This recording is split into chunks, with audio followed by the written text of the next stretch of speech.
Hey, everybody. Welcome back to another episode of Soul Focused Radio. This is your host, Martin Friedman, and I'm beyond belief to be joined a second time by Dr. Arlene Coleman to talk more about what we started in part one. How are you feeling, Dr. Arlene? I'm feeling great. Thank you for asking. Of course. So I really enjoyed our part one of the conversation. I enjoyed the stories that you told about your experiences in education as a student. And what I really wanted to focus on, so everybody that's listening knows that, at the Soul Focus group, we really are working to get to a place of ending racism. We know that this is a two-part process. We call it phase one and phase two of the process to end racism. And we know phase one is reporting on the problem. So we spent a lot of time talking about the problems of race and racism. And then phase two is getting to where we can actually solve for racism in all of the different systems and institutions. So I want to approach our conversation the same way, Dr. Arlene. So if you could just talk a little bit about how you saw and experienced systemic racism playing out in the educational system with all the different experiences and different hats that you wore. As a student, I witnessed and experienced racism, not so much at my elementary school, but at the high school, because there were mostly white teachers there. Some of the more common things were that white girls, got to be cheerleaders. White students, period, got to serve in leadership roles at the school. Occasionally, we would have a black here and there. And believe it or not, some of those times I was that black here and there. Mm-hmm. When I went to college, one racial experience that really sticks out for me is that as a freshman, I'd signed up for a class and had completed my schedule for the classes that I wanted to take early in the summer during orientation. And when I went to the class the first day, there were more students showed up than there were stations and spots for students. And so I remember very vividly the instructor calling me, telling me that I was going to be the one to have to drop the class. And I couldn't help but think that was racist because I was the only person of color in the class. So that was a direct experience that I had that really stayed with me. There were others, but that's one that really stands out. I'd like to direct my attention more to being a teacher, being on staff and a teacher and even an administrator, and all the racism that I witnessed and that I tried to combat as best I could, but knew that the system was working against me and that as an individual, I was limited in what I could do, both as a teacher and an administrator. But racism is very much alive and well. We see signs of it every day, even when we turn on the news and read the paper. I'm just so outdone that white teachers are cutting black kids' hair. I cut an article out of the newspaper week before last about a local teacher that cut this high school student's hair because she said she thought it would make him look clean and feel better. That just turns my stomach. And so now the mother's saying that the kid doesn't want to go to school. He's a senior. He wants to finish his schooling online because he's so embarrassed and humiliated that this white teacher cut this black boy's hair. So and that's just one case. There's another $1 million case of a kid cut her hair, black girl, white, or one of her classmates cut her hair. She went home. Her dad took her to the beauty shop to get it evened out. She went back to school and the librarian and the assistant decided it didn't look good. So then they cut it some more. I just want somebody to pinch me because I can't believe in 2021, we're still dealing with this stuff. It's just amazing. We know it's alive, it's rampant, it exists in all areas, and there are lots of opportunities for it in education when we know that the majority of the teachers that go into teaching are white females, and our country, state by state, is turning majority of the students are students of color. So we've got a long way to go and a lot of work to do. So, Martin, I know I probably went down a rabbit hole, but I'm just talking about some issues that I struggle with, even now, having been away from the immediate contact of the students, working with the Interrupting Racism for Children program here in Indianapolis. I know at the college level, I would I decided I got bold and decided to appoint myself as the director of the multicultural education program in the education department. And so when I told my department head that's what I had done and that's what I was going to do, she said, "Do you need me to order you a name tag?" Oh, wow. So she was young enough to be my daughter, and I would invite guest speakers and sign up for the education students to go to Black Expo's education conference and just take it upon myself to do stuff within the Right. department. And so I never really got any pushback from the other two faculty members, and they did embrace me and go along with me, which I'm grateful for, and allow me to expose the pre-service teachers, students studying to become teachers, to some of the diversity programs and so forth that's available, and open their eyes to let them see what they're going to be dealing with if they wanted to, in fact, remain a teacher. So, it's not Mhm. all doom and gloom. I'm pretty excited about taking a role or playing a part in that at the college level. No, that's beautiful. That's absolutely beautiful. So, no, I thank you for going everywhere that you went. It wasn't a bad rabbit hole at all. It was perfect because we need to understand all the different dimensions and facets that racism play out, and there's certainly a lot of that, discrimination, that's targeted at individuals. And then if you could also just maybe share a little bit about what you saw systemically, what you had to deal with as an administrator and a teacher, how you saw racism built into that particular system and in the institutions that you were part of. And, just to contextualize a little bit, part of the reason why I'm asking is because there's such a pushback right now. I know you know this so well because Indiana, is ground zero sometimes, right? I know there's many ground zeros, but it's one of the ground zeros are some school districts in the central Indiana area, where people say that systemic racism doesn't exist and that we're overcompensating, with the anti-racist work that we're doing in school. So if you could just talk about some of what you saw and experienced as an administrator and a teacher, what you see as systemic racism that's playing out in the schools. Martin, I have to start with testing. Okay. We have the achievement gap and we have these state tests that we give these babies year after year after year. That in itself is as racist as it could possibly be because we're giving a standardized test for education that's not standardized. All of the children in Indiana are taking an Indiana test, but all of their life experiences, their current home experiences, their economic experiences, their social experiences, the materials and so forth that they have, it's not standardized. So why we're giving a standardized test to babies that have never had a standardized education experience is beyond me. And we continue to do that. So we have the teachers stressed out. We have them to where they have to teach to the test. My daughter taught for 2 years and said, "Mom, I can't do this. I'm out of here." Mm, But before wow. she left, she told me, because she was in IPS, we have to be on a certain page in a certain paragraph on a certain day, or we Mm, could be written up. So she wasn't even free enough to write out her own lesson plans. These mm, teachers are under so much pressure, having to teach to a test as opposed to letting learning happen naturally.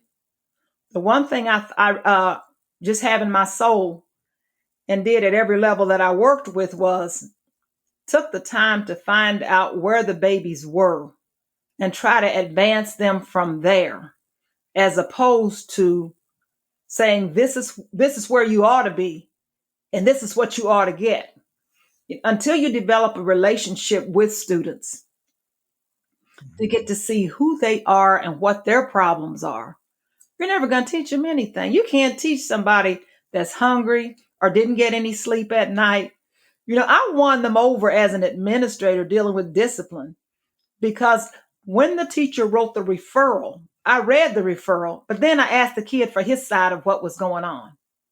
And mhm, then based on the kid and the teacher, that determined how I was going to deal with the referral. And a lot of my referrals sat on the desk or got lost. Mm.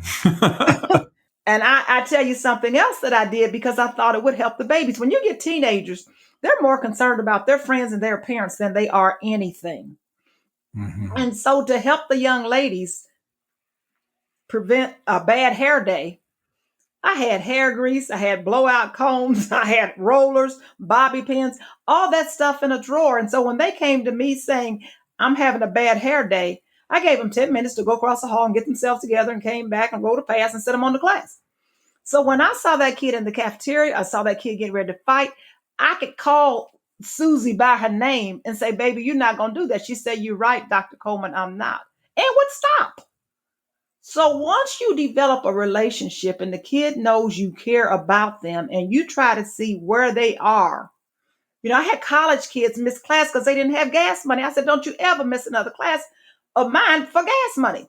I can't tell you how many textbooks I bought. And I don't expect for everybody to do that, but you at least have to acknowledge the humanity in individuals before you can do anything with them. I don't care whether we're solving racism, whether we're trying to build a new car. You got to acknowledge that people are there and that they exist and see where they are and what they need and go from there. Yeah, thank you for saying that. I mean, that's really powerful. So one of the things that I hear you saying is the way that racism plays out in the educational system is that it doesn't honor everybody's cultural ways of knowing and being, right? We Exactly. talk a lot about the fact that the school districts are, the school system is desegregated, but it's not truly integrated. And you're talking about integrating a relational value into a educational system that often doesn't put a high value on relationships. That's what I hear you saying. On relationships are individuals, are the babies. Everybody Say likes to more. feel like that people see them and know that they exist. So you think in our educational system that a lot of our children, a lot of our babies, as you say, don't feel seen. Don't feel seen, heard, acknowledged. Don't feel like anybody is there to meet their needs, whatever those needs are.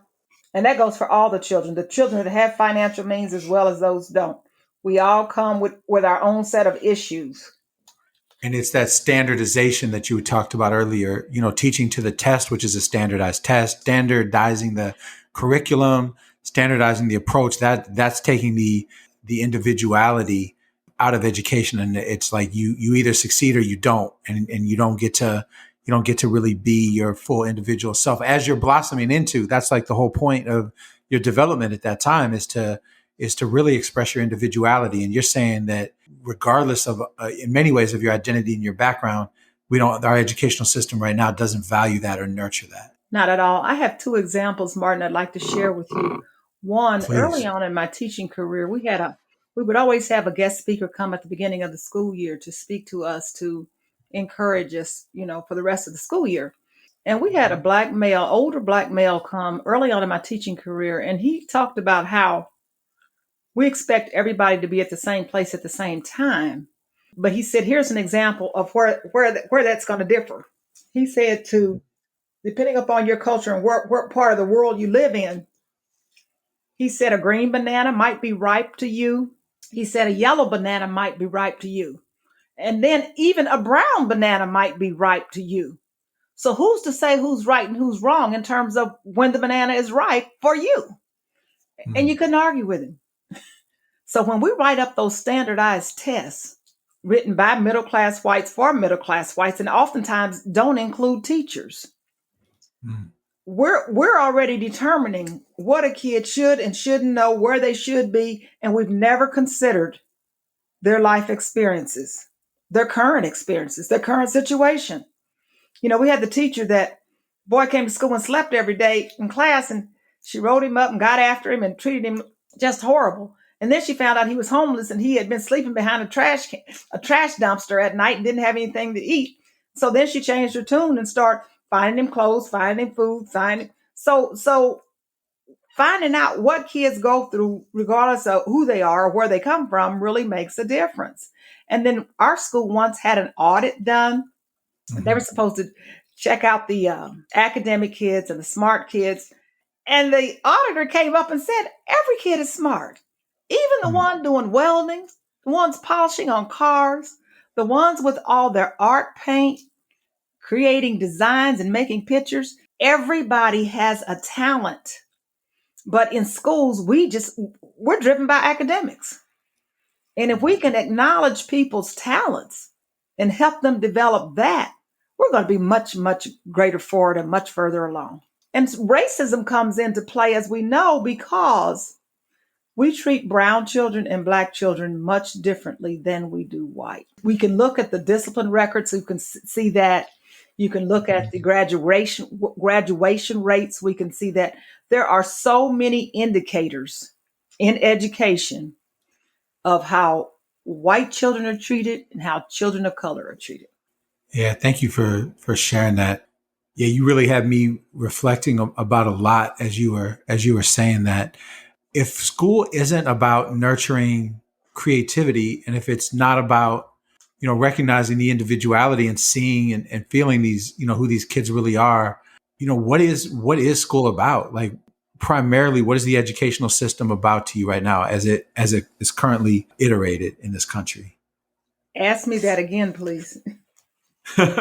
So you just basically laid out what school isn't about, and it sounds to me like that's what you made school. You made school about getting to know kids, getting to know them, being in relationship with them, seeing them. But it sounds like you had to be exceptional to do that. So if school isn't about being in good relationship with kids, what is the primary point of school in this country right now? What do you see the purpose of school as it's kind of laid out right now in America in 2021? Well, I'm trying to think of the philosopher's name, and my mind is drawing a blank right now. And I used to show this video to my children, and once we get off, I know I'll go look it up. But there's a Hmm. philosopher that felt like our goal or purpose in education in this country at one time was just to educate people enough so that they could read the newspaper and calculate their own taxes. And later we moved to the industrialization period where we wanted people to be able to leave high school and go and work in factories. Well, technology has advanced so much until our goal, in my opinion, with education should be to help the babies develop where they are and see where they fit into society. Some of them will be welders. Some of them will be work with technology. Some of them will work in the service industry. But rather than turning out cookie cutters and a mold, we need to slow down and see what it is we're doing and what we should be doing different. And I'm not so sure we shouldn't look at Finland and some of the other countries that are doing that. Where else can you be placed in a math class, fail the math class, and be placed in the higher level math class? The Mm, same is true with our science. You know, we work at cramming so much information into people. mm, If we would slow down and give it quality rather than quantity, I think we'd end up with a much different product. mm. Yeah, I think you're right, 100%. I couldn't agree with you more. So, talk more about that. Like, what would you see? How would you create if you could create a school, however you wanted to, and not have to worry about state standards or worry about funding or anything like that? What would that school look like? Oh You know what? man. What you. I know. I'm sorry. I'm springing this on you. But it's kind of an imagination exercise. Like, if you completely controlled a school and didn't have to worry about those things, what are some of the things that pop into your head right away that would be a part of that school? Uh, I would reduce the number of subjects that they take. Students would not have 8 or 9 subjects. I'm looking at high school again here, but Hmm. this Hmm. probably would work for elementary and middle school as well. Allow them to spend quality time in 3 or 4 classes in the morning and maybe 3 in the afternoon. Get them out of the classroom. You know, you probably Hmm. heard this joke that talks about Rip Van Winkle slept for 7 years or 100 years And when he woke Right. up, he found that cars had changed. He's found that malls were created. And he went to the school and saw the lectern at the front and all the desks and said, "Yep, we did this 200 years ago." So our whole thought process about education has to change. Mm, We have got to get out of the desk and the lecture and start giving the babies more hands-on experiences. When you teach math and you put a kid on a bus and you let him travel and see how many miles it was to get where they were going, see how much gas mhm, it took, let kids go to the store and actually shop and buy things and come back and figure it out. If we could do more hands-on and less written memorization, man, we would have a much different product. And then the other thing that I would do is ask the babies what they want. See, mm, let students have some input in what it is that they do. Give them quarters where they work, and I mean where they go to school and then they have time off, or maybe they do internships, and you start those at middle school. How does a kid mm, really know what they want to do until they've gotten their hands wet and had some experience in it? Take money out of the equation, make the playing field or the starting line level for all the children, regardless of where they come from. Do some abroad work. Let them go to other countries. Let them interact with students in other parts of the world.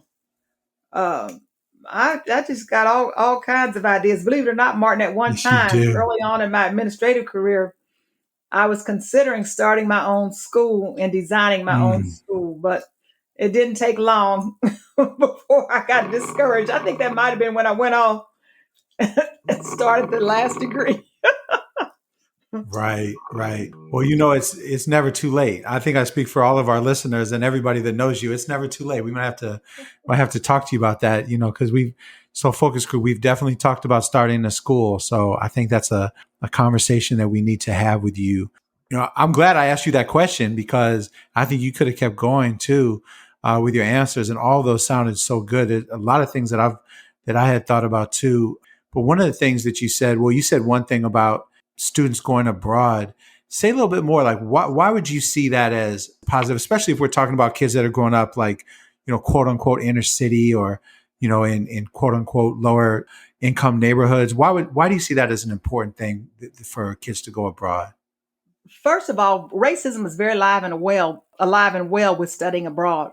We have, Hmm. in my whole 40 years of experience in education, I don't even know if I could name one person of color that got to study abroad, go and study abroad with a study abroad program.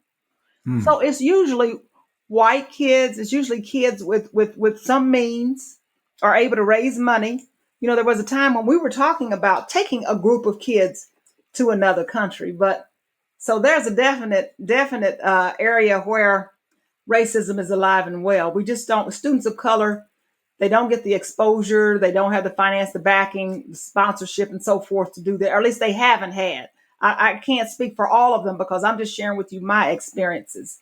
But to Right. be able to, go for 6 weeks or go for half a year and study in another country, do an exchange system where students over there get to come to our country, stay with you, study with you, buddy up with you. I think that would, for the children, that would be awesome. Just giving them those opportunities. And one of the other areas, I've been talking about this in the workshops, and I'm gonna keep on talking about it until somebody picks up on it. Maybe so focus Good. group will be the one to pick up on it. Because as a collective, you can do anything. My proverb is, if you want to, African proverb, if you want to go fast, go alone. If you want to go far, go together. If we could Right. get the teachers in this country to contact the textbook publishers, first of all, invite them into some of our workshops to see some of our work that we do. And second of all, to work at changing the curriculum and what is put in print for the teachers to. That's going to be a gigantic start at turning racism around. Mhm. When you look at all the schools in the country, all the teachers in the country, all the textbooks and the money that's made on them, if we could get a collective group of teachers to contact their publisher, whoever the school's Mhm. buying books from, and help that management team or that administrative team at the top tell the real story, so we're not ahistorical, that's Mm-hmm. huge. That's major. That to me in education, that's the big place where it starts. When we look at the fact that Texas, New York, California, a couple of big states determine textbooks for the whole country. Mm-hmm. So you got the green light. That's where it starts, Martin, in my opinion. Mm-hmm. I like it. I like it. Well, we maybe we just have to start our own textbook publishing company Well, too. there you go. There's a lot. Absolutely, absolutely. We're trying to operate outside of all of the traditional limits at Soul Focus Group. So we're going to think about all of these things and keep talking to you about them too. One That's other great. question. I'm available and I got a lot of ideas. That's beautiful. Well, that is beautiful. We're going to tap into them. I promise you. Okay. Another thing you said I really want to talk about is, as we come to an end of this episode, is you mentioned something that, I did a lot of educational equity work when I lived out in Seattle. And one of the things that we kind of came to is that, and you said this, we don't ever ask our children, our parents, our families, just the simple question, what do you need? What do you need to be successful? And that really is telling when the question I asked you before is, if the educational system is not designed to put a high value on relationships, what is it designed for? Clearly, it's designed to just really produce pretty much, copies of workers, copies of people that fit neatly into a spot in society. So tell me a little bit more about that. Like, I know you've asked that question. You've asked people, kids and families, what do you need? What are some of the answers that you've gotten that help guide, where you think education needs to go? To me, Martin, all of that goes right back to relationships. Mm-hmm. You got Maslow's hierarchy of needs, food, Mm-hmm. shelter, clothing. And once you get those things taken care of, it's a matter of self-worth and self-value, and seeing each individual seeing their self-worth and their self-value. So we should be spending as much time developing folks on the inside as we do trying to develop them on the outside. Mm-hmm. That's good. I really appreciate that. And so much of what we heard, and this, what you just said really, really echoes that. So much of what we heard when we just asked people simply, what do you need? It was to feel a sense of belonging, to feel loved, to feel cared about. We asked that question in the prisons in Washington State. We had the school superintendent there and administrators. And I don't know, with COVID, they probably don't do it anymore, but they used to go up on a regular basis and basically use it as a form of teacher training to ask the younger and older, but mostly the younger men who are incarcerated, what you would have needed from the education system to not, to help you not be locked up. Understanding there's personal choices that we all make that we don't have to make or we do make. But they said, to a man, they basically said, I needed to feel like I belonged. I needed to feel, loved. I needed to feel, just that I belonged in that school. And a lot of them said they never felt they belonged there. And that was the simplicity of their needs. It wasn't fancy. Nobody said we needed better computers or we needed, more classes or more sports equipment or, anything like that. They all said something personal about relationships, like you've been saying all along in these two podcasts. Well, Martin, I tell you, in our society, we spend so much time telling people, no, don't, stop, quit. You can't do that. Go sit down, be still. Don't, at least among people of color. I can't speak for white Mm-hmm. folks because I don't know. And oftentimes you see little white kids doing stuff that if little black kids did it, their mothers probably would be putting them in check in fear of what would happen when the parent wasn't around. So if Mm-hmm. we spent more time as a society allowing everybody to be free and say what they feel and do what they feel is right at that particular moment in time without having to deal with fear, hey, we'd be light years ahead of where we are. Mm-hmm. I agree with you. I like that you said fear too, because I knew a teacher in Seattle Public Schools who taught exactly how you described, getting to know the kids, the families, not passing anybody not letting anybody move forward in the book until everybody in the class had gotten to that, that level of understanding. It was a math class. And, he basically taught in a way that nobody can move forward until we're all ready to.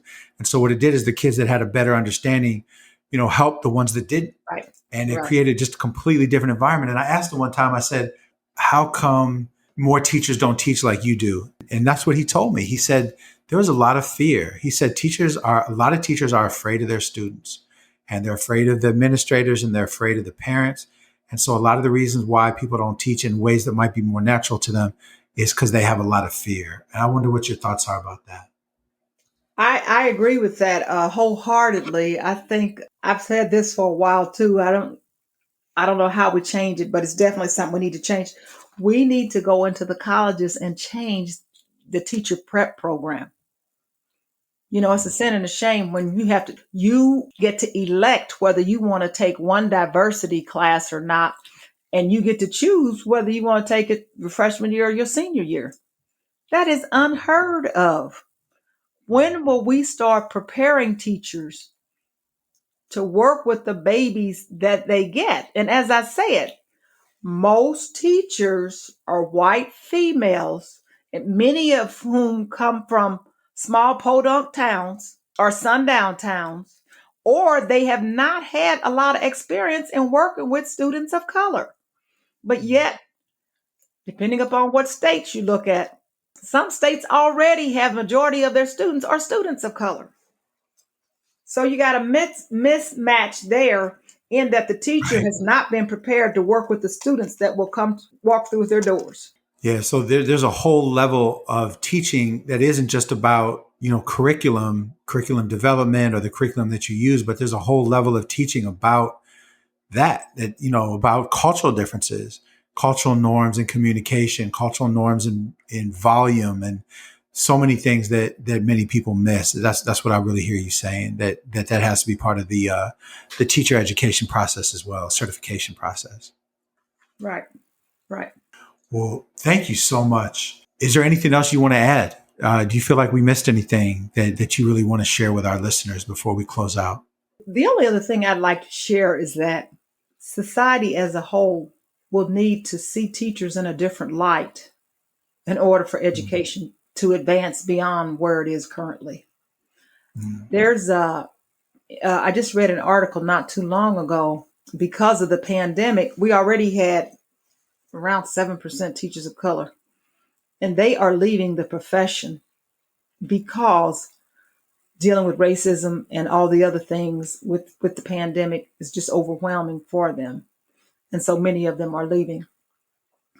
And so when you don't have, not that you have to have, all students have to have a teacher of color, but when you have majority of white teachers, which I've been talking about the whole conversation, Mm-hmm. remaining teachers, they've got to do a lot to get to where they need to be in terms of teaching.